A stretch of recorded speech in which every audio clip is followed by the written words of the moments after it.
আসসালামু আলাইকুম। আজকের আলোচনার বিষয় হচ্ছে কারা জীবনে বেশি সাফল্য পায় আর কারা পায় না। তো এটা একেবারে সহজ, সিম্পল লজিক। যারা জীবনের শুরুতেই বিভিন্ন অর্থ কষ্টের মাধ্যমে জীবন অতিবাহিত করে, তাদের মধ্যে ইন্টেনশন থাকে যে তারা জীবনে কিছু একটা করবে, শিখবে। তো ওইটা নিয়ে তারা এক সময় গিয়ে সাফল্যের দ্বার প্রান্তে পৌঁছে যায়। আর যারা ছোটোবেলা থেকে স্বাবলম্বী, কোনো কিছুর অভাব নেই, তারা আসলে সাকসেস রেটটা খুবই কম। তারা সব কিছু হাতের নাগালে পেয়েছে, তো সেই জন্য ওদের কাছে আর কোনো কিছু পরিশ্রম করে শিখতে মন চায় না, অত করতে আগ্রহ থাকে না।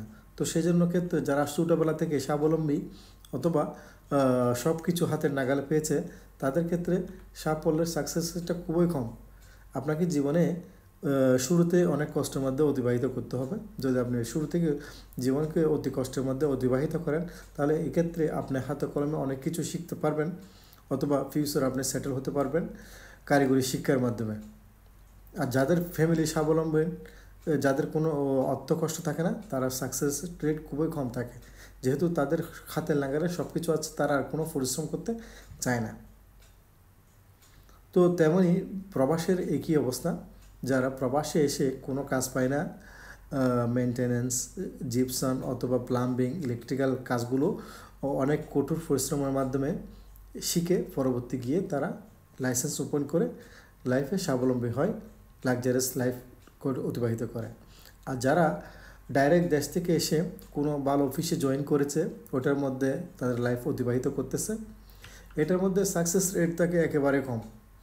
তারা একেবারে একটা ভালো লাইফে সেটেল হয়ে গেছে, তেমন কোনো পরিশ্রম করতে হয় না, যেভাবে চলতেছে ওভাবে চলো। ওনার এক্সট্রা কোনো ইনকাম অথবা কিছু একটা শিখবে, ওটা স্কিপও থাকে না আর আগ্রহ হয় না। তো সেই জন্য ওদের ক্ষেত্রে সাকসেস রেটটা খুবই কম। তো সেই জন্য এখন যারা পরিশ্রম করতেছেন, মন দিয়ে পরিশ্রম করুন, কাজ শিখুন, ইনশাআল্লাহ অবশ্যই আপনারা সাকসেস হবেন, এতে কোনো সন্দেহ নেই। কেন, শুরুর দিকে আপনি যদি পরিশ্রম হার্ড ওয়ার্ক করেন, অবশ্যই আপনার লাইফে সাকসেস হবেন, এটা 100% গ্যারান্টি সহকারে বলা যায়। তো সেই জন্য পরিশ্রমের কোনো বিকল্প নাই, আপনাকে পরিশ্রম করতে হবে। এর পাশাপাশি আপনার যদি এডুকেশন থাকে, অবশ্যই আপনার সাকসেস রেটটা অনেক বেশি হবে।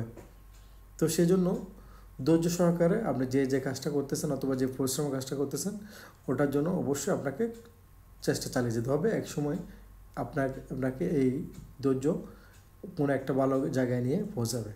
সকলকে ধন্যবাদ, ভালো থাকবেন।